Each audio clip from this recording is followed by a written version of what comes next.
My wife went on a girls' trip with her rich friends, and came back pregnant by her best friend's husband, but her face froze when you know that feeling when your wife bounces into the room with that particular sparkle in her eyes? The one that usually means she's about to spend money we don't have on something we don't need? Yeah. Well, that Tuesday evening in March, Marissa practically floated through our front door like she just won the lottery. I was sprawled on the couch, remote in hand, trying to decide between watching grown men chase a ball around or some reality show where people pretend to find love in 30 days. Real tough choice there, honey, she squealed, and I swear the windows rattled. You're never going to believe what just happened. I muted the TV and braced myself. Last time she'd said those exact words, we'd ended up with a timeshare in Florida that we visited exactly once. The time before that, she'd signed us up for ballroom dancing lessons that made me look like a seizure victim having a particularly bad episode. Clara just called. She continued, practically vibrating with excitement as she kicked off those ridiculously expensive heels that cost more than my car payment. She's invited me on the most amazing girls' trip ever. Clara, of course, it was Clara. Clara Martinez Blackwell, or whatever hyphenated name she was using these days, was Marissa's best friend from college and the kind of woman who probably had her morning coffee served on actual gold plates. The woman lived in a different stratosphere than us regular folks. The kind where money wasn't a problem. It was just a tool you used to solve minor inconveniences. Let me guess, I said, already knowing this was going to hurt my wallet somehow. She wants you to fly to Paris for lunch and shop for shoes that cost more than our mortgage. Marissa rolled her eyes in that way. That meant I was being dramatic again. No, smartass. She's rented this incredible beach resort for a whole week. Just the girls, no husbands, no kids, no responsibilities. Pure relaxation. She plopped down next to me on the couch, her face glowing like she discovered fire. It's going to be champagne every morning, spa treatments every afternoon, and just us girls catching up on everything. When's the last time I got to do something like this? I had to admit, she had a point. Between my job at the insurance company and her work at the nonprofit, we barely had time to catch our breath, let alone take vacations to fancy beach resorts. Our idea of a romantic getaway was usually dinner at Olive Garden, followed by a movie we'd stream at home because we were too cheap to pay theater prices. How much is this going to cost us? I asked because, let's be real, when your wife's rich friends invite her somewhere, there's always a catch. And that catch usually involves your credit card crying itself to sleep. That's the best part, she said, grabbing my hands like she was about to deliver news that would change our lives forever. Claire is covering everything. The resort, the food, the drinks, even the spa treatments. She said she just booked the whole place and wants her closest friends there to celebrate. Celebrate what? Marissa shrugged. I don't know. Life being awesome. Does it matter? I had to laugh. Only Clara would spend what was probably my annual salary on a week-long party just because she felt like it. Her husband, Victor, made some kind of ridiculous money in tech or finance or whatever it is that rich guys do when they wear suits that cost more than my car. I'd met him a few times at dinner parties and charity events that Marissa dragged me to. And he seemed decent enough. The kind of guy who remembered your name and actually listened when you talked, which was more than I could say for most of the stuffed shirts in their circle. So, when is this magical mystery tour happening? I asked. Next week, she said, and I could practically see her mentally packing already. Clara said it was last minute because someone else canceled and she didn't want the reservation to go to waste. Of course, it was next week. Rich people operated on a different timeline than the rest of us. They could just drop everything and jet off to paradise whenever the mood struck. Meanwhile, I'd have to sweet-talk my boss into letting me take a sick day if I wanted to sleep in on a Tuesday. The next few days were a whirlwind of shopping and preparation that would have made a military operation look casual. Marissa bought new dresses, new swimsuits, new everything. She got her hair done, her nails done, and probably a few other things done that I didn't want to think about too hard. By the time she was ready to leave, our bedroom looked like a boutique had exploded in it. Are you sure you have enough stuff? I asked, watching her try to cram what looked like half of Nordstrom into 2 suitcases. Very funny, she said, but she was smiling. She looked happier than I'd seen her in months. And honestly, that made the credit card damage almost worth it. Almost. The morning she left, she was practically bouncing off the walls with excitement. She'd been up since 5 o'clock, double-checking everything and making sure she hadn't forgotten anything important. I made her coffee and toast, which she barely touched because she was too excited to eat. You're going to have an amazing time, I told her, and I meant it. She deserved this. We both worked hard, and if her rich friend wanted to spoil her for a week, who was I to complain? She threw her arms around me and kissed me like we were in some romantic movie. "I'm going to miss you so much," she said. "But I promise I'll call every night and tell you all about it. Just promise me you won't come back with any crazy ideas about redecorating the house with seashells or something," I said. She laughed and kissed me again. No promises. The Uber arrived right on schedule because, of course, Clara had arranged for premium transportation to the airport.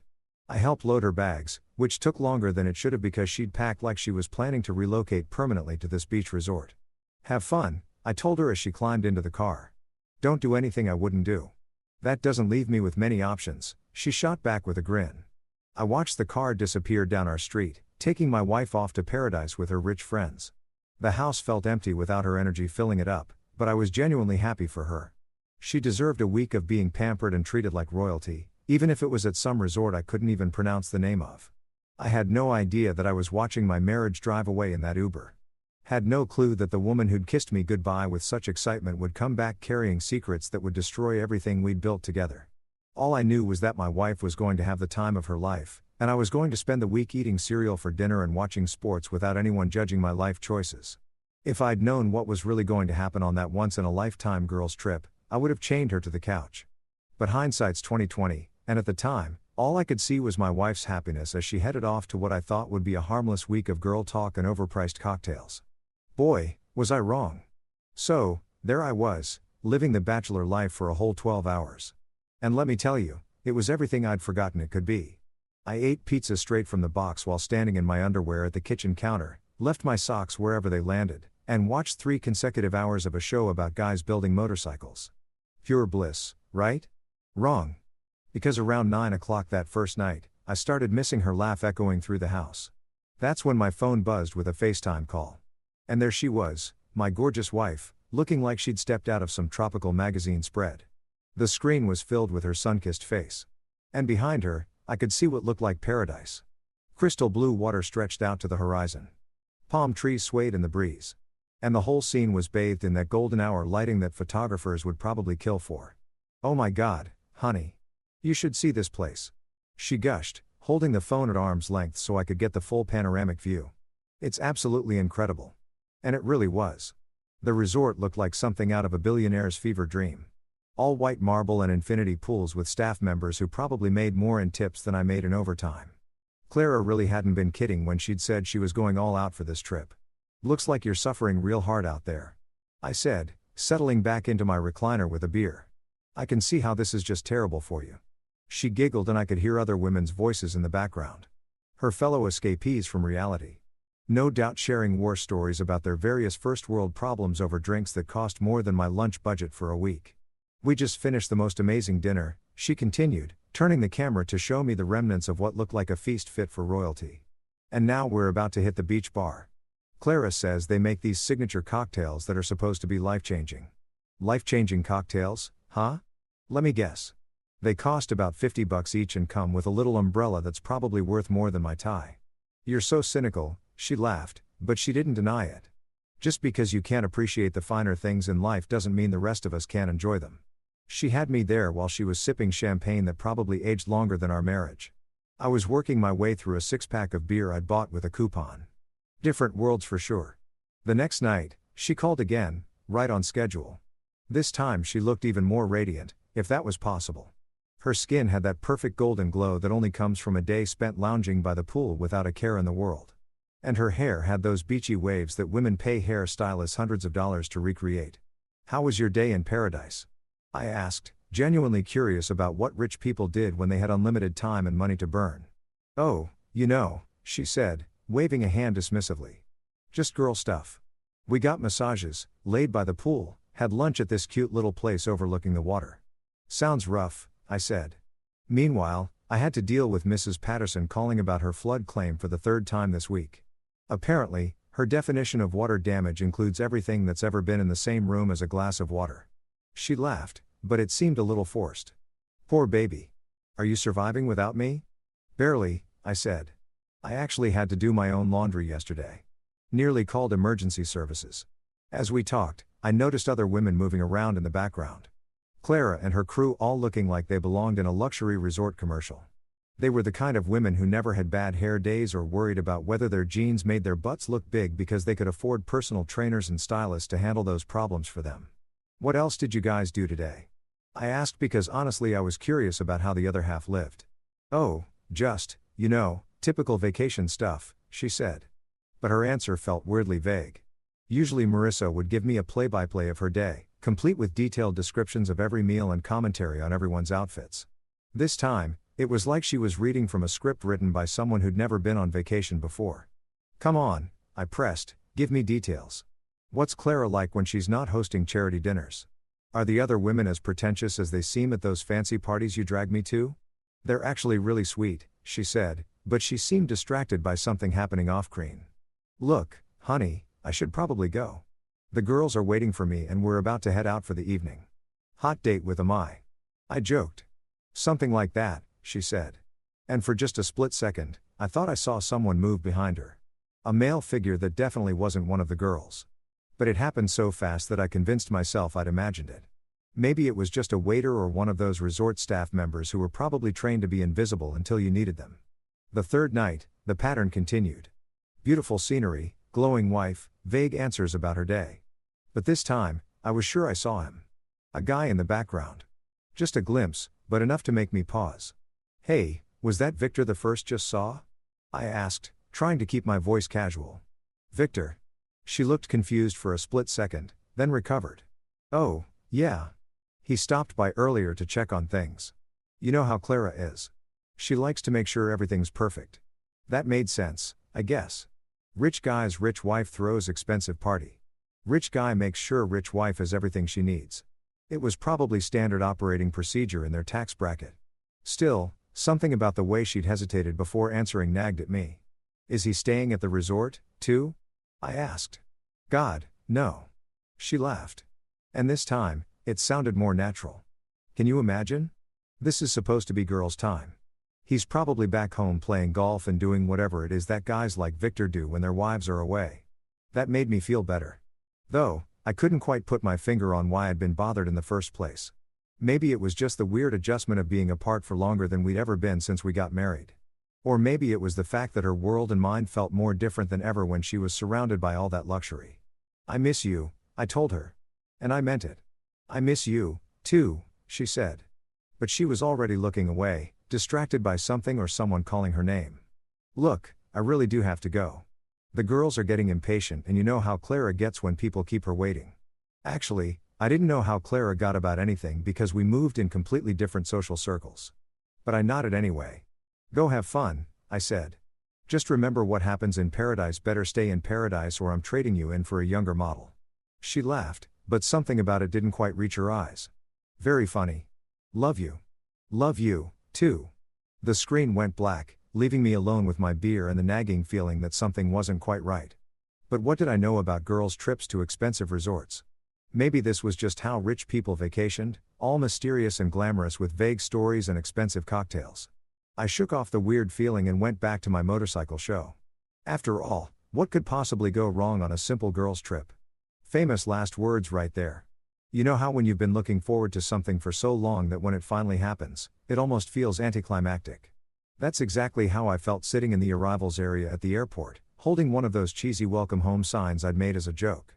I'd even drawn little stick figures of us on it with hearts floating around our heads because I'm nothing if not a romantic genius. I'd been counting down the days like some lovesick teenager planning this whole elaborate homecoming. I'd cleaned the house until it sparkled, bought her favorite flowers, and even attempted to cook something that didn't come from a box or require a microwave. The lasagna was probably going to give us both food poisoning. But hey, it's the thought that counts, right? When I finally spotted her coming down the escalator, my heart did that stupid flutter thing that still happened even after all these years of marriage. She looked incredible, tanned, relaxed, wearing this flowy white dress that made her look like some kind of beach goddess. Her hair was lighter from the sun, and she had that effortless vacation glow that made me remember why I'd fallen for her in the first place. There's my world traveler, I called out, holding up the ridiculous sign, and probably embarrassing her in front of all the other sophisticated travelers who definitely didn't make arts and crafts projects for airport pickups. But instead of the huge smile and running leap hug I was expecting, she just walked over like she was reporting for duty or something. She kissed my cheek, not my lips, and said, "Hi, honey," in the same tone someone might use to acknowledge the mailman. That's it? I asked, genuinely confused. I don't get the full rom-com airport reunion scene. I made a sign and everything. She glanced at the sign and managed what I can only describe as a polite smile. The kind you give to your dentist when he tells you that you need to floss more. It's very nice, she said, but she was already looking around for the exit. The drive home was weird, like really weird. Usually after any kind of trip, even just a weekend visiting her parents, Marissa would talk my ear off about everything that happened. She'd give me a minute-by-minute breakdown of who said what they ate, who wore the ugliest outfit, the whole 9 yards. I'd learned to just nod and make appropriate noises at the right moments because honestly, I loved hearing her get excited about stuff. But this time, radio silence. She just stared out the window like she was seeing our neighborhood for the first time. Or maybe like she was already missing wherever she'd just been. Her phone was in her lap and I swear she checked it about every 30 seconds, which was strange because Marissa usually complained about being too connected to technology. So I said, trying to break the ice. Was the resort as amazing as it looked in those pictures you sent? She said, still looking out the window. Very nice. Very nice. That was it. This from the woman who once gave me a 45-minute detailed review of a chain restaurant because they brought her the wrong salad dressing. And the girls? How was Clara? Did she live up to her reputation as the ultimate hostess? She was fine, Marissa said, shifting in her seat. They were all fine. I tried a different approach. Come on, give me something here. Did anyone have any drama? Surely someone's Botox went wrong or their fake eyelashes fell into the soup or something. These are your rich friends we're talking about. There had to be at least one meltdown over thread count or champagne temperature. She finally looked at me and for just a second I saw something flash across her face. Guilt. Panic. But it was gone so fast I almost thought I'd imagined it. Nothing like that happened. She said it was just relaxing, spa stuff and pool time. Not really exciting enough for a full recap. Not exciting enough. This was Marissa we were talking about, the woman who once spent an entire evening telling me about a conversation she'd overheard in the grocery store checkout line. Everything was exciting enough for a full recap when it came to my wife. When we got home, I carried her bags in while she kind of wandered around the house like she was taking inventory. I'd spend hours making sure everything was perfect. Flowers on the counter, candles lit in the bedroom. Even that fancy bottle of wine we'd been saving for a special occasion chilling in the fridge. Welcome home, beautiful, I said, gesturing around at my handiwork like some demented game show host. I know it's not as fancy as your 5-star resort, but it's got something that place didn't have. What's that? She asked, and I could swear she looked almost nervous about my answer. Me? I said, going for charming, but probably landing somewhere closer to cheesy. Your devastatingly handsome husband who missed you like crazy and may have burned dinner in your honor. That got a small smile out of her, the first real one since she'd gotten off that plane. You cooked? I attempted to cook. I corrected. Whether it's actually edible remains to be seen. But hey, if we die from food poisoning, at least we'll go together, right? Romantic, she said. But she was already heading toward the stairs. I think I'm going to take a shower first if that's okay. I feel like I've got airplane germs all over me. Sure, I said, trying not to feel deflated. Take your time. I'll keep dinner warm. She disappeared upstairs and I heard the bathroom door close, followed by the sound of the lock clicking, which was weird because Marissa never locked the bathroom door when it was just us. Hell, half the time she left it open while she was getting ready, chattering away about her day while she did her makeup. I stood there in our kitchen, surrounded by flowers and candles and the lingering smell of my culinary disaster, feeling more alone than I had during the entire week she'd been gone. Something was definitely off, but I couldn't put my finger on what it was. Maybe she was just tired from traveling, or maybe the adjustment from luxury resort life back to our regular existence was harder than expected. When she finally came downstairs, she was wearing her oldest, most comfortable pajamas and had pulled her hair back in a messy bun. She looked more like herself, but there was still something distant about her, like she was physically present, but mentally still somewhere else entirely. Dinner smells. She paused, probably searching for a diplomatic way to describe whatever horror I'd created in the kitchen. Interesting. That's one word for it, I said. I was going for edible, but I'll take interesting. We sat down to eat, and I kept waiting for her to open up to tell me about her week, to act like the woman I'd married instead of this polite stranger who happened to look exactly like my wife. But she just picked at her food and made small talk about the weather and asked about my work week like we were acquaintances catching up at a high school reunion. After dinner, she claimed she was exhausted and went to bed early.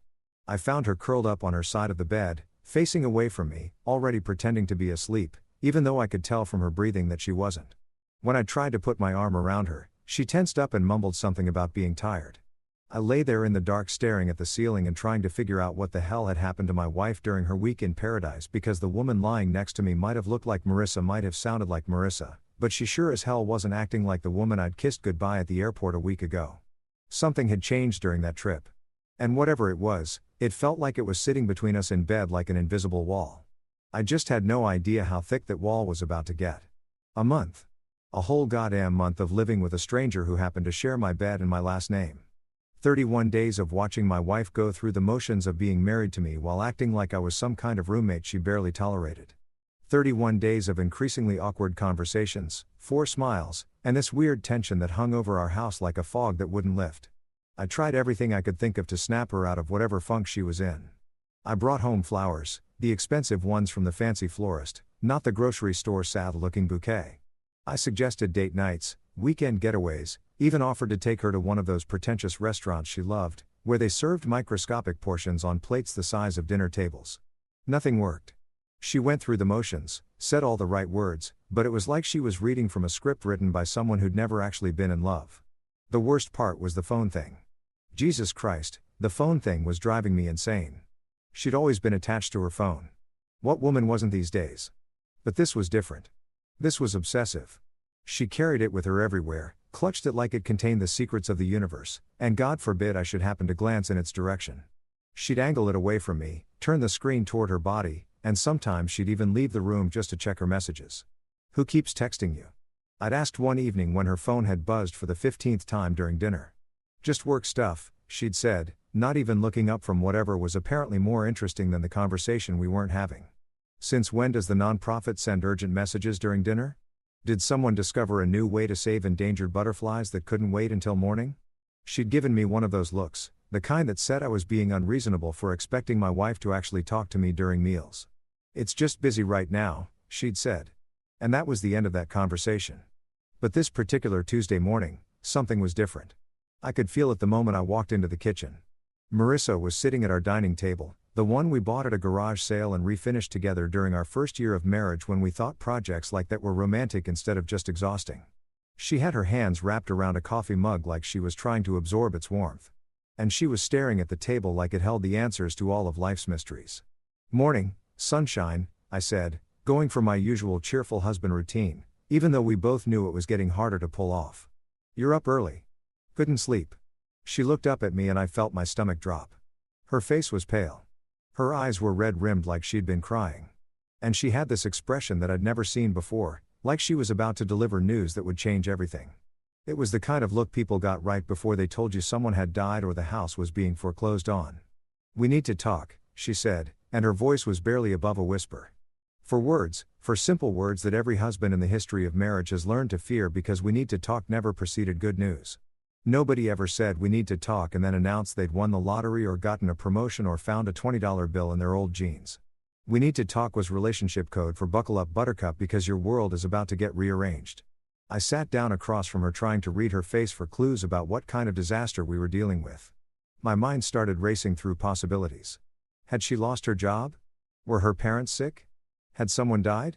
Was she having some kind of midlife crisis where she decided she needed to find herself by backpacking through Europe or taking up pottery?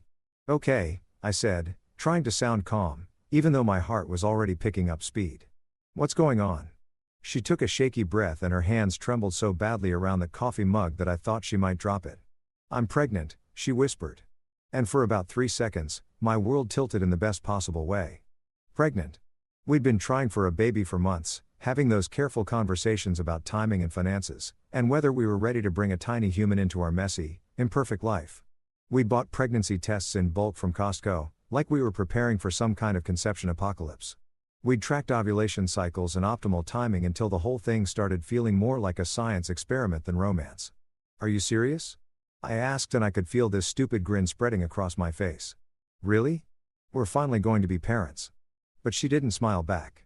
She didn't throw herself into my arms or start crying happy tears or do any of the things I'd imagined she'd do when this moment finally came. Instead, she just sat there looking like she was about to throw up, and not in a cute morning sickness kind of way. "Marissa," I said, and something cold started creeping up my spine. "What's wrong? Aren't you happy about this?" She opened her mouth, closed it, then opened it again like a fish gasping for air. When she finally spoke, her voice was so quiet I had to lean forward to hear her. "It's not yours."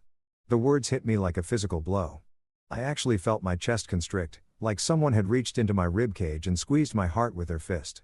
The kitchen seemed to tilt sideways, and for a moment, I wondered if I was having some kind of medical emergency because surely this couldn't be real. Surely my wife hadn't just told me she was pregnant with another man's baby. "What did you just say?" I asked, because maybe I'd misheard. Maybe she'd said something else, something that didn't destroy everything I thought I knew about my life. She looked down at the table, tears streaming down her face. "Now the baby, it's not yours.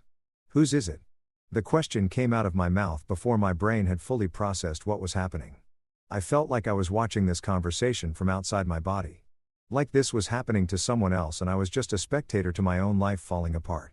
She was crying harder now. Ugly sobs that shook her whole body. "Victor's," she whispered. "Clara's husband." And there it was. The bomb that had been ticking away for a month finally exploded, taking our marriage, our future, our entire life together, and blowing it into tiny irreparable pieces. Victor, Clara's husband, Victor, who I'd shaken hands with at charity dinners and made small talk with about sports and the weather. Victor, who'd apparently done a lot more than just check on things during that girl's trip to paradise. I sat there staring at my wife, my pregnant wife, who was carrying another man's child, and tried to process information that my brain simply refused to accept. This had to be a mistake, a misunderstanding. Maybe she'd gotten confused about dates or timing or something. Anything other than what she was telling me. "How?" I asked because apparently my mouth was still working even though my brain had completely shut down. "The trip," she said, still not looking at me. "Clara had to leave for a few days. Family emergency.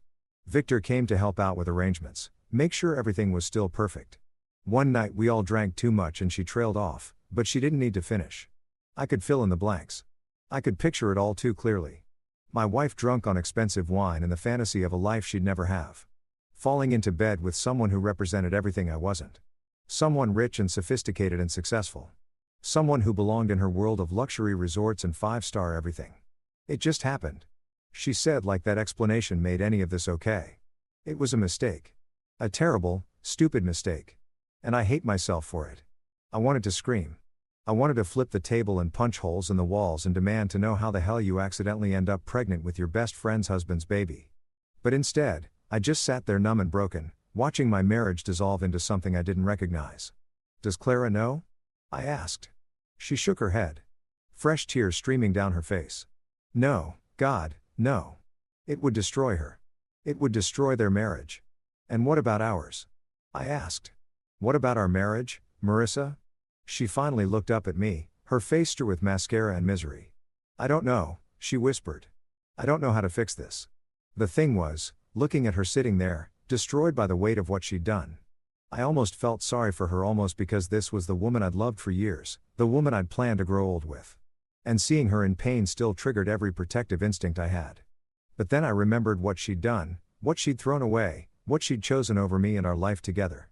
And just like that, the sympathy evaporated, leaving behind something harder and colder than anything I'd ever felt before. You know that moment in movies where the main character gets life-changing news and the camera does this slow zoom while dramatic music swells in the background? Yeah. Well, real life doesn't come with a soundtrack. And there's no director yelling COD when things get too intense. There's just you sitting in your kitchen that still smells like the coffee you made before your world imploded, staring at your wife while she destroys everything you thought you knew about your life. "Tell me everything," I said, and my voice sounded weird and flat, like it was coming from someone else entirely. "I want to know exactly how this happened." Marissa looked up at me with those red, puffy eyes. And for a split second, I saw the woman I'd fallen in love with, vulnerable and scared, and desperately hoping I'd somehow make this all okay. But that feeling lasted about as long as a snowball in hell because then I remembered that she'd been screwing her best friend's husband while I was home eating pizza and missing her like some kind of lovesick idiot. "I don't think you really want to hear the details," she said, wiping her nose with a tissue that looked like it had been through several rounds of crying already. "Oh, but I do," I said, leaning back in my chair and crossing my arms. "See, the thing is, for the past month, I've been driving myself crazy trying to figure out what was wrong with you. I thought maybe you were sick or depressed or having some kind of existential crisis about turning 35. I never once thought, hey, maybe my wife is pregnant with another dude's baby. So, yeah, I I really want to hear how we got from innocent girl's trip to surprise. You're going to be raising someone else's kid. She flinched like I'd slapped her, which honestly felt pretty good in that moment. You don't have to be cruel about it. Cruel? I laughed and it came out sounding harsh and bitter. Lady, I haven't even gotten started on cruel yet. You want to see cruel? Cruel is spending your anniversary weekend screwing around with your friend's husband while your actual husband is at home planning romantic dinners and buying expensive wine to celebrate your return. It wasn't our anniversary weekend, she said quietly. Oh, excuse me. My mistake. That makes it totally fine then. She took a shaky breath and started talking, and I swear every word was like a knife twisting in my chest. Clara got a call on the third day. Her mother had a heart attack and she had to fly back to Boston immediately. She was a mess, crying about ruining the trip for everyone, but we all told her to go. Obviously, family comes first. Obviously, I said, because apparently I was going to be sarcastic through this entire conversation. It was either that or start throwing things, and we couldn't afford to replace the dishes. Victor flew in that afternoon to handle the resort arrangements and make sure we had everything we needed. Clara insisted she didn't want our trip ruined just because she had to leave. How thoughtful of her and how convenient for you. Marissa's hands were shaking so badly now that she had to put her coffee mug down. He was just being nice, making sure we had dinner reservations, arranging spa appointments, that kind of thing. He was trying to honor what Clara had planned for us. Aha! And somewhere between arranging spa appointments and making dinner reservations, you two decided to honor something else entirely. It wasn't like that, she said, but her voice was getting smaller and smaller, like she was trying to disappear into herself. The first couple of days after Clara left, everything was normal. Victor was polite and helpful, but distant professional, you know, like he was just doing a job. But then what? The professionalism just wore off. Did you guys bond over the mini-bar prices or what? She shot me a look that was part anger, part pain. Do you want to hear this or do you just want to make jokes? Oh, I definitely want to hear this. This is better than cable. She was quiet for a long moment and I could practically see her gathering courage to continue. When she finally spoke, her voice was barely audible. The last night, we all went to this beachside restaurant. The other girls were tired and went back to their rooms early, but Victor and I ended up staying at the bar.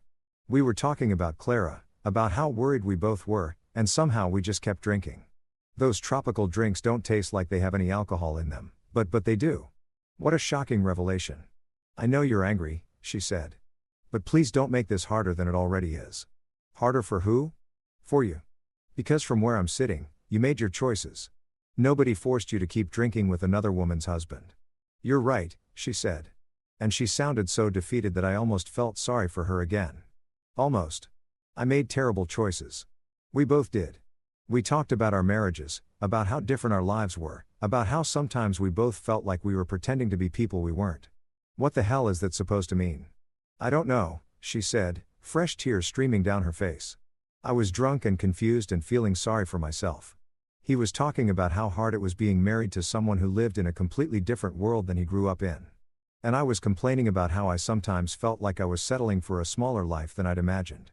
That one hit like a physical blow. Settling. You felt like you were settling by being married to me. I didn't mean it like that, she said quickly. I was drunk and stupid and saying things I didn't really mean. But in that moment, sitting there with someone who understood what it was like to feel out of place in your own life, it felt like what? Like I wasn't alone. We sat there in silence for a moment and I could hear the clock on the wall ticking away the seconds of my old life. The life where I thought my wife loved me and we were building something together. So you felt understood and decided to celebrate by having sex with him. It wasn't planned, she said desperately. We walked back to the resort together and when we got to my room, we were still talking and he came in for just a minute and then you accidentally tripped and fell on his dick. God, you're being awful. I'm being awful. I'm not the one who cheated on my spouse while on vacation. I know what I did was wrong, she said, her voice breaking. I know I hurt you, and I know I betrayed Clara, and I know I ruined everything, but it really was just one night. One terrible, stupid night that I regret more than anything I've ever done in my life. One night that resulted in a pregnancy. Yes. One night that you didn't think to mention for an entire month. I didn't know I was pregnant until last. Lost and broke. And when I found out when you found out why she trailed, you thought you'd just never tell me and raise the kid as mine. I don't know what I thought, she admitted. I was terrified and ashamed and I didn't know how to tell you. I kept hoping maybe the test was wrong or maybe. Maybe what? Maybe you could just pretend it never happened. Maybe you could forgive me, she whispered. And there it was. The question that had been hanging in the air since she dropped this bomb on me. Could I forgive her? Could we somehow work through this and come out the other side still married, still together, still pretending to be happy? Looking at her sitting there destroyed by guilt and fear and the weight of what she'd done, I wanted to say yes. Part of me wanted to be the bigger person, the understanding husband who could overcome anything for love. Part of me wanted to take her in my arms and tell her we'd figure it out together. But a bigger part of me, the part that had been planning our future and saving for our kids and believing in our promises to each other, was already dead. She'd killed it on a beach in paradise with a man who could give her everything I couldn't. I don't know, I said finally. I honestly don't know if I can forgive this. And in that moment, looking at her face crumpled with the realization that she might have lost me forever, I knew that our marriage was over. Maybe not officially, not yet, but in every way that mattered. She'd chosen him over me, even if it was just for one night. And now we all had to live with the consequences. I didn't sleep that night. Not a single goddamn minute. I lay there in what used to be our bed, staring at the ceiling while Marissa tossed and turned beside me, probably having nightmares about her perfect little world crashing down around her ears. Every time I closed my eyes, I saw them together. My wife and Victor drunk on expensive booze and the thrill of betraying the people who trusted them most. The worst part, I kept trying to convince myself that maybe I could get past this. Maybe we could go to counseling, work through our issues, and somehow rebuild what she destroyed. People survived infidelity all the time, right? There were entire industries built around helping couples recover from affairs. Maybe I could be one of those noble, forgiving husbands who rose above his pain for the sake of love. But every time I started down that path, I hit the same wall, the baby. Because this wasn't just about a one-night stand or a moment of weakness. This was about raising another man's child, looking at that kid every day for the rest of my life, and being reminded of what my wife had done. This was about family photos where I'd know the truth that nobody else could see. About birthday parties and Christmas mornings and college graduations built on a foundation of lies. Around 5 o'clock in the morning, I gave up on sleep and went downstairs to make coffee. My hands were shaking as I measured out the grounds, and I kept replaying Marissa's confession in my head, like some kind of twisted highlight reel. The way she described feeling understood by Victor, like I was some kind of emotional who couldn't comprehend her complex inner life. The way she'd talked about settling for a smaller life, like our marriage was some consolation prize she'd accepted because she couldn't do better. That's when it hit me. The thing that had been nagging at me since yesterday. Clara didn't know. She was walking around, probably planning dinner parties and charity events, completely oblivious to the fact that her husband had knocked up her best friend during what was supposed to be an innocent girls' trip. She was living in the same fool's paradise I'd been living in a month ago, trusting people who didn't deserve it. I found myself reaching for my phone before I'd fully decided what I was going to do. Clara's number was in my contacts from some dinner party planning committee Marissa had roped me into helping with last year. We'd exchanged maybe a dozen text messages total, mostly about logistics and timing, but I had her number. Did she deserve to know? Hell yes, she did. Did I have the right to tell her? That was a murkier question. But as I sat there in my kitchen at 5:30 in the morning, watching the sun come up on the worst day of my life, I decided that moral ambiguity was a luxury I couldn't afford. Someone needed to tell Clara the truth, and it sure as hell wasn't going to be Marissa, who seemed more concerned about preserving her friendships than taking responsibility for what she'd done. I waited until 8 o'clock, figuring that was a reasonable time to call someone with devastating news because apparently I still had some sense of social etiquette even in the middle of my personal apocalypse. Hello. Clara's voice was bright and cheerful. Probably because she thought she was getting a friendly morning call from her best friend's husband. Maybe she thought I was calling to thank her for the amazing trip she'd given Marissa or to chat about some upcoming social event.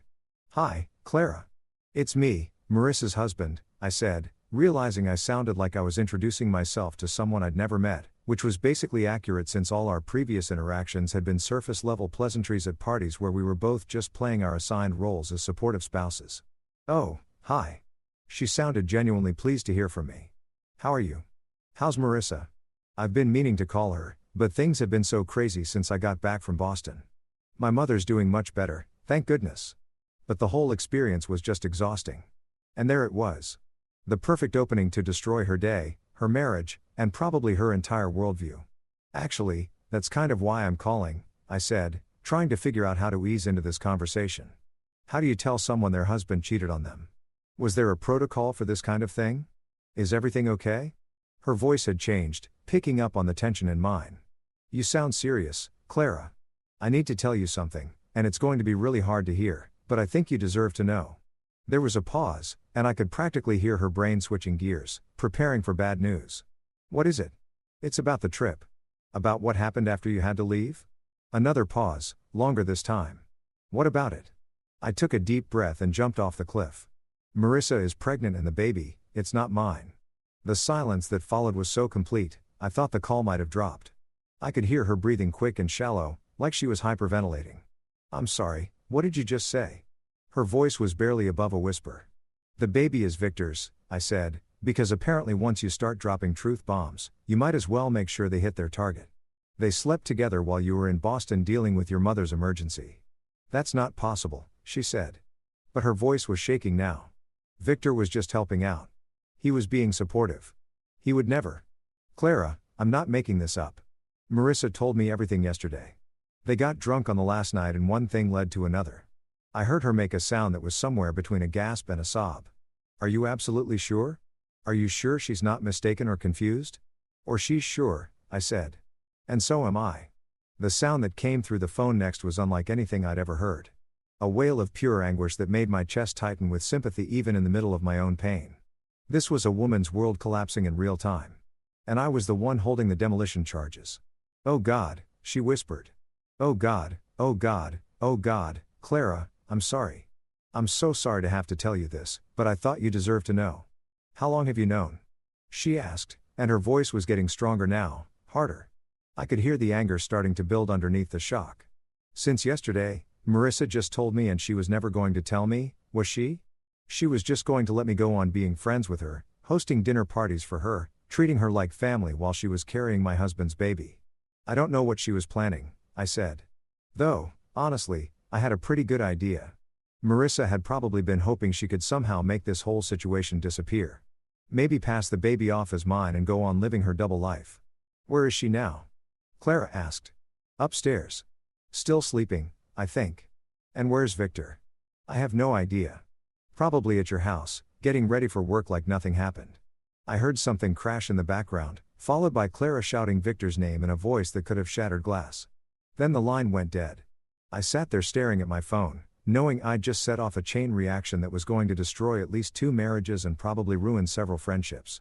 But for the first time since Marissa had dropped her bomb on me yesterday, I felt something that might have been satisfaction because Clara deserved to know the truth just like I had. And Victor deserved to face the consequences of what he'd done, just like Marissa was about to. Within 10 minutes, my phone started buzzing with text messages. First from a number I didn't recognize, probably Victor trying to do damage control.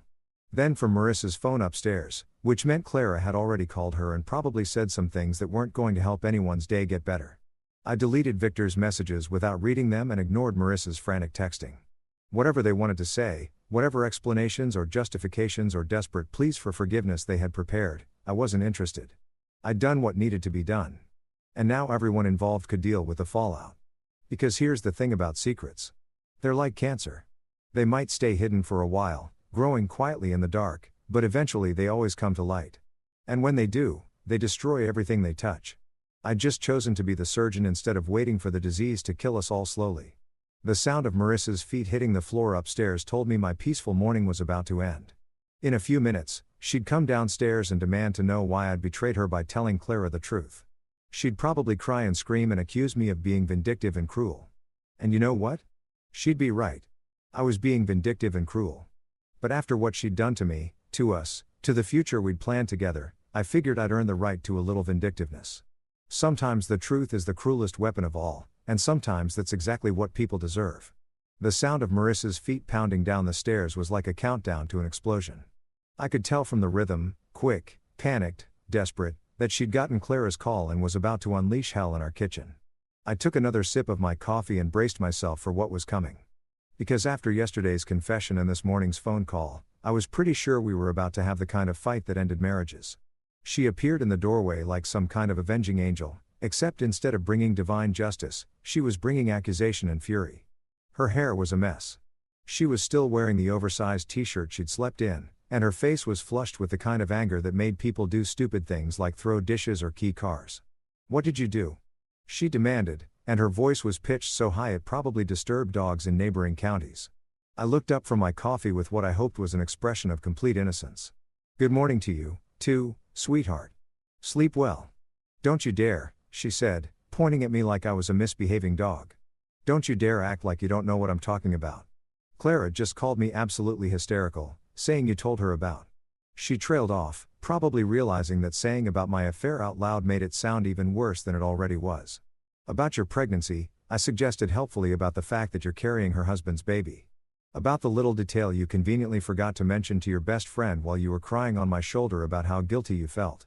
Her mouth opened and closed a few times like she was a fish trying to breathe air. For a moment, she just stood there in our kitchen doorway, frozen in this expression of complete disbelief.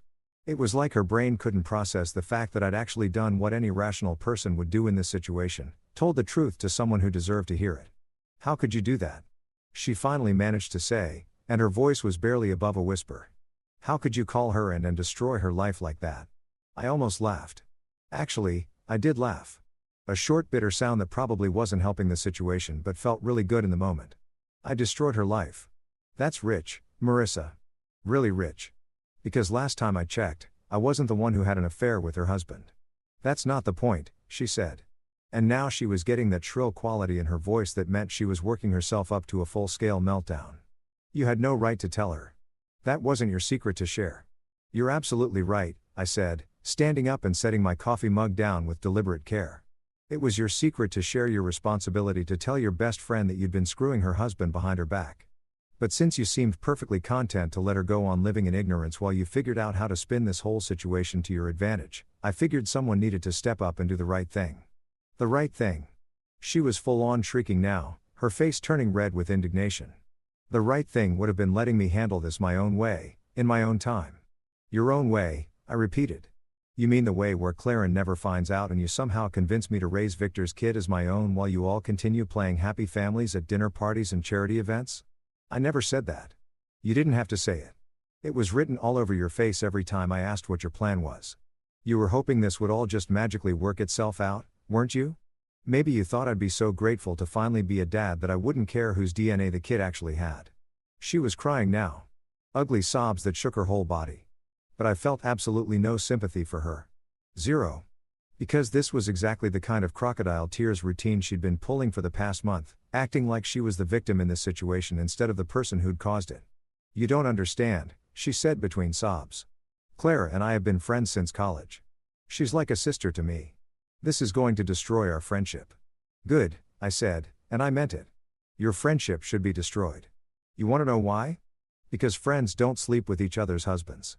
Friends don't keep life-altering secrets from each other. And friends definitely don't throw each other under the bus when the truth finally comes out. I wasn't throwing anyone under the bus. No. Then what were you doing? Because from where I'm standing, it looks like you were perfectly happy to let Clara go on trusting her husband and believing in her marriage while you sat on the biggest bombshell in the history of your friendship. My phone buzzed with another text message, probably from Victor trying to explain himself or apologize or whatever it is that cheating husbands do when their worlds collapse. I ignored it just like I'd been ignoring all his calls and messages since Clara had undoubtedly confronted him about an hour ago. He's been trying to call you, Marissa said, noticing my phone. Victor, Clara threw him out. He's been calling and texting, begging you to talk to him. And why exactly would I want to talk to the man who knocked up my wife? Because he's sorry. Because this whole thing was a mistake that got out of hand. Because he never meant for any of this to happen. I stared at her for a long moment, genuinely amazed by her capacity for self-delusion. Do you hear yourself right now? You're actually defending him. You're standing in our kitchen, pregnant with another man's baby, and you're asking me to feel sorry for him because his wife kicked him out. I'm not defending him. I'm just saying that this situation is complicated. And calling Clara without talking to me first was what was honest, was fair, was exactly what any decent human being would do in this situation. She wiped her nose with the back of her hand, and for a moment, she looked like a little kid who'd been caught doing something she knew was wrong. It was cruel, she said finally. Cruel? I let the word hang in the air between us for a moment. You want to know what cruel is, Marissa?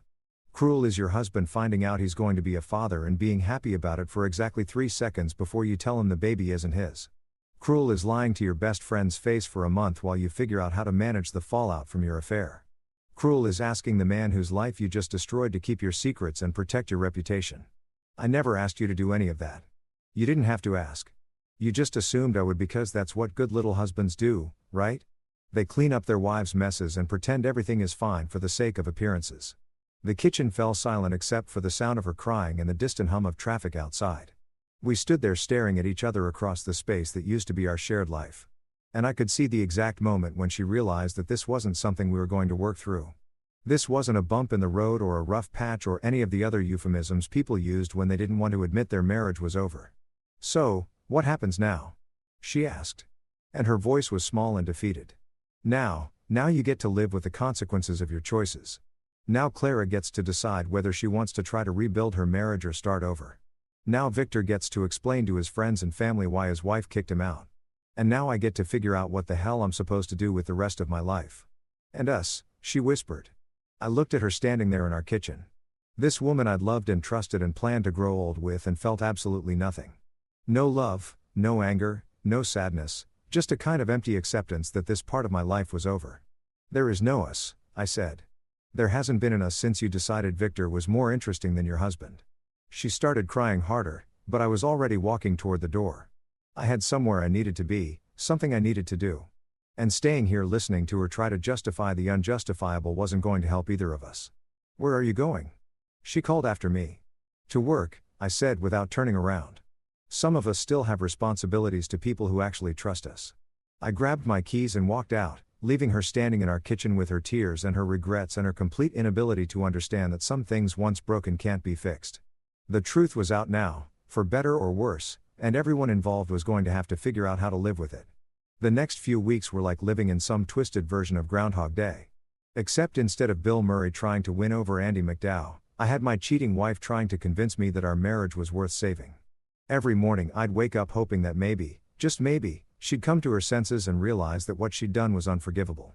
Instead, I got a daily dose of tears, apologies, and increasingly desperate attempts to rewrite history. It started the very next morning after our kitchen showed out. I came downstairs to find her sitting at the dining table with what looked like a carefully prepared speech written on a legal pad. Because apparently when your marriage is falling apart, who should forgive you for carrying another man's baby? "I've been thinking all night," she said, looking up at me with eyes that were still red and puffy from crying.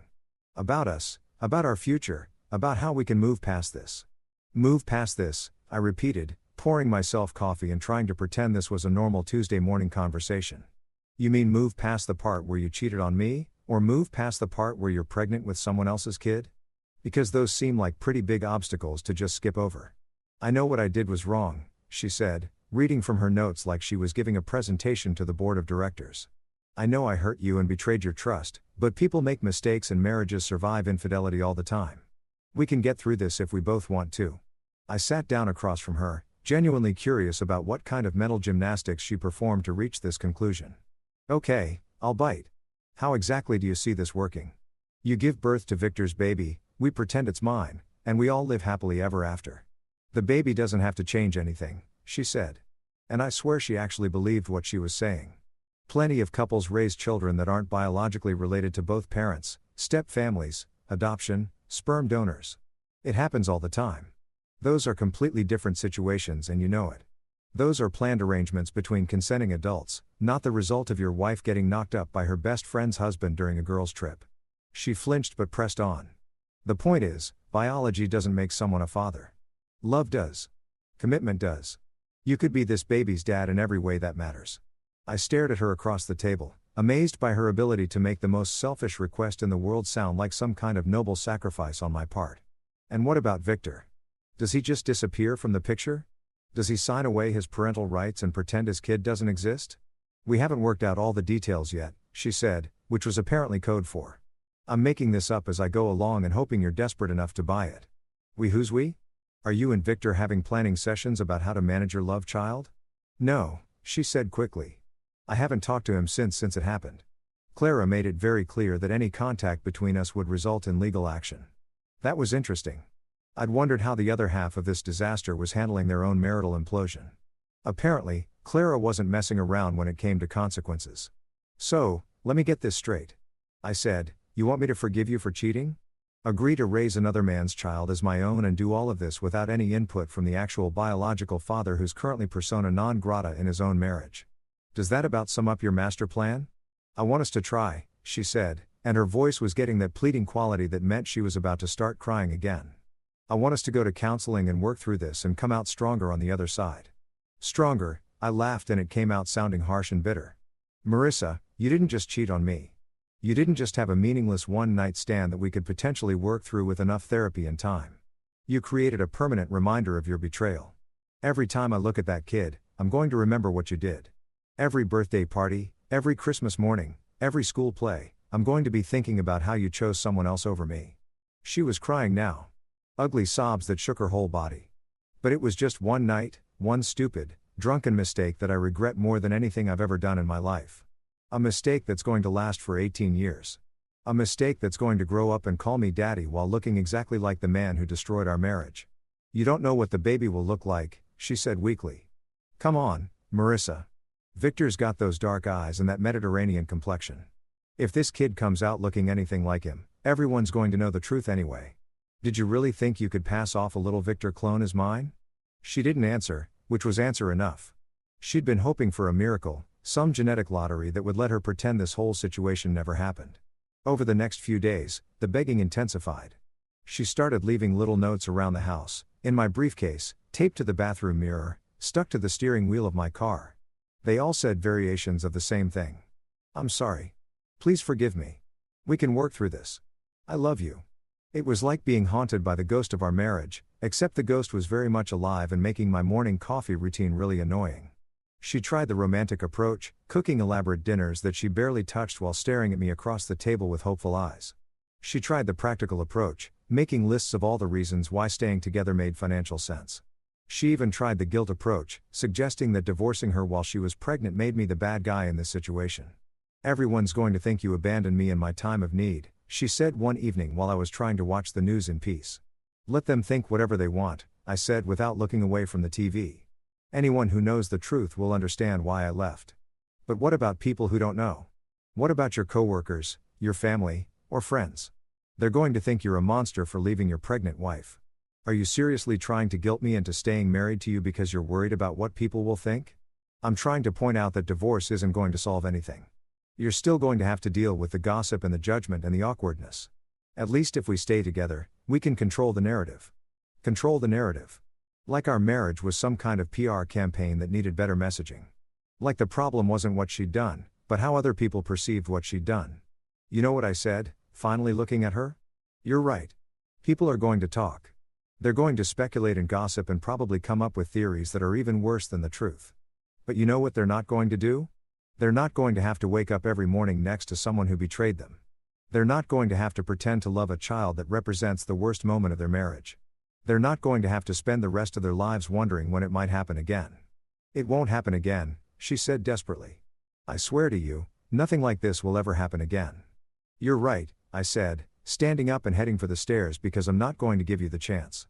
I'd already started looking at apartments online, checking my finances, and mentally preparing for the conversation with a divorce lawyer. I just hadn't told her yet because some small part of me was curious to see how far she'd go to try to save something that was already dead. The answer apparently was pretty far because the next morning I found her in the kitchen with pregnancy brochures spread across the table talking about how we could take parenting classes together and pick out nursery furniture and plan for our future as a family. Our future as if we had one. As if I was going to spend the next 18 years pretending to be grateful for the opportunity to raise her lover's child. That's when I knew it was time to put us both out of our misery and end this charade once and for all. There's something weirdly liberating about making a decision that you know is going to hurt like hell, but also set you free. It's like finally deciding to get a root canal. You know it's going to suck, but at least the constant pain will stop. That's exactly how I felt the morning I decided to pull the trigger on divorce papers instead of listening to another one of Marissa's speeches about second chances and the healing power of love. I'd spent the weekend apartment hunting, which was about as depressing as it sounds. Turns out that when you're a middle-aged insurance adjuster looking for a place to live after your wife destroys your marriage, your options are pretty limited. I could afford either a decent apartment in a sketchy neighborhood or a crappy apartment in a decent neighborhood, but not both. I went with decent neighborhood and crappy apartment because at my age, I figured I needed all the safety I could get. The place I settled on was a one-bedroom unit in a complex that looked like it had been built during the Carter administration and hadn't been updated since. The carpet was beige, the appliances were harvest gold, and the bathroom had the kind of shower that made you feel like you were being misted rather than actually cleaned. But it was mine, or would be mine once I signed the lease and figured out how to tell my wife that I was leaving.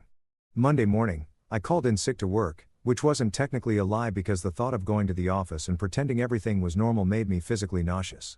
Instead, I drove to the law office of Mitchell and Associates, which specialized in divorce cases and had decent reviews on Google, because apparently that's how people choose lawyers these days, the same way they pick restaurants and plumbers. Robert Mitchell turned out to be exactly what you'd expect from a divorce attorney. Sharp suit, sharper attitude, and the kind of handshake that let you know he'd seen every variation of marital disaster imaginable. He listened to my story without judgment, took notes on a legal pad that probably cost more than my monthly car payment, and gave me the kind of straightforward advice that I'd been hoping for. "This is pretty cut and dried," he said, leaning back in his leather chair.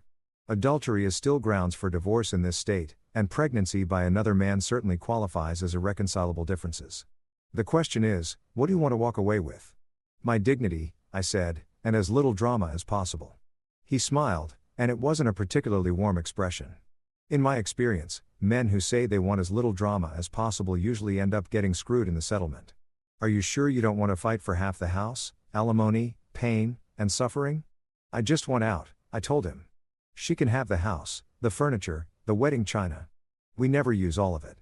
I don't want anything that reminds me of this marriage." "What about the pregnancy? Do you want to establish paternity? Make sure you're not on the hook for child support." That was a conversation I'd been dreading, but it had to happen. "The baby isn't mine. I want that clearly established in the divorce decree, so there's no confusion later." He made more notes, probably calculating his fee based on how complicated this was going to get. "We'll need DNA testing once the child is born, assuming the biological father is willing to cooperate. If not, we can compel testing through the courts." "He'll cooperate," I said.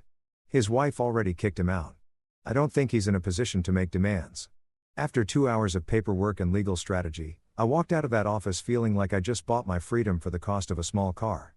It was expensive, but some things are worth paying for, and peace of mind was definitely one of them. That evening, I sat Marissa down for what I knew would be our last real conversation as husband and wife. She must have sensed something was different because she'd spent the day cleaning the house and cooking my favorite dinner, like she was trying to remind me of all the domestic bliss I'd be giving up. "We need to talk," I said, and I saw her face immediately shift into panic mode. "If this is about the baby again, I already told you that we can work through this. There are support groups for couples dealing with infidelity, and I found this counselor who specializes in." "I want a divorce," I said, cutting her off before she could launch into another prepared speech about the healing power of professional therapy. The words hung in the air between us like a death sentence. She just stared at me for a long moment, her mouth slightly open like she couldn't quite process what I'd said. "You don't mean that," she said finally. "You're angry and you have every right to be, but divorce isn't the answer. We can fix this." "No, we can't," I said, and I was surprised by how calm my voice sounded. "Some things can't be fixed, Marissa. Some mistakes are too big to come back from." "But I love you," she said. And she started crying again. "I made a terrible mistake, but I love you. And that has to count for something." "It does count for something," I said. "It makes this harder than it needs to be. But love isn't enough to fix what you broke." She tried everything she could think of in the next hour. She cried. She bargained. She promised to do anything I wanted if I'd just give her another chance. She offered to cut off all contact with Clara and Victor. To move to another city, to go to church, to get individual therapy, couples therapy, family therapy. She painted pictures of the life we could have together, the family we could build, the happiness we could find if I'd just forgive her. But I'd already checked out emotionally. I sat there listening to her plead for our marriage while mentally calculating how many boxes I'd need to pack my stuff and wondering if the cable company would let me transfer service to my new apartment. I've already filed the papers. I told her when she finally ran out of steam, and I've put a deposit down on an apartment.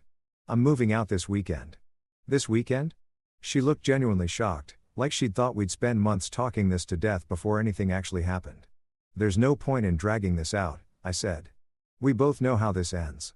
She started crying harder, the kind of desperate sobs that made me feel like a monster for not comforting her. But I learned the hard way that comforting Marissa just encouraged her to think there was still hope. And false hope was crueler than honest rejection. "What about our friends?" she asked. "What about your family? What are we going to tell everyone?" "We're going to tell them the truth," I said. "You had an affair. You got pregnant. And our marriage couldn't survive it. Simple as that. People are going to judge me," she said. "They're going to think I'm a terrible person. Some probably will." I agreed. "But that's not my problem anymore. I spent the rest of the week packing my life into cardboard boxes, sorting through 8 years of marriage and deciding what was worth keeping and what belonged to a version of myself that no longer existed. It was surprisingly easy to walk away from most of it. The wedding photos, the anniversary gifts, the furniture we'd picked out together. It all felt like artifacts from someone else's life. Saturday morning, I loaded the last box into my car and stood in the driveway looking at the house where I'd thought I'd grow old with the woman I loved. It looked smaller somehow, less significant, like it was already becoming just another building instead of the center of my world. Marissa watched me from the kitchen window, and for a moment, I felt a flicker of the old sympathy. She looked lost and broken, like a little girl whose parents had just told her they were getting divorced. But then I remembered what she'd done, what she'd chosen, and the sympathy faded. She'd made her bed, literally and figuratively. Now she could lie in it. I got in my car and drove away without looking back. Because sometimes the only way to save yourself is to walk away from everything you thought you wanted and start over with nothing but your self-respect intact. 6 months. That's how long it's been since I packed my life into cardboard boxes and drove away from the house where I thought I'd spend the rest of my life. 6 months since I traded a king-sized bed for a lumpy futon, a 2-car garage for a parking spot that's approximately the size of a postage stamp, and a marriage for a studio apartment that smells faintly of the previous tenant's cooking experiments. And you know what? Best trade I ever made. Don't get me wrong, the first few weeks were rough. Really rough.